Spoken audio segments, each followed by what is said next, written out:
Today I'm going to show you how to seal a roofing using your favorite sealant and a dishwashing liquid. First thing you need to do is to soak your hands with some dishwashing liquid. Soak most of your fingers as they are going to touch the sealant in the process. And then let's get some sealant. Okay, and then let's transfer it to the area where we are supposed to seal, using our hands, of course.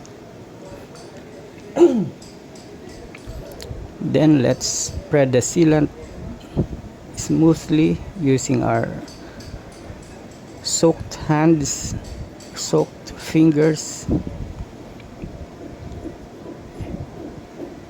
Then spread it nicely to finish.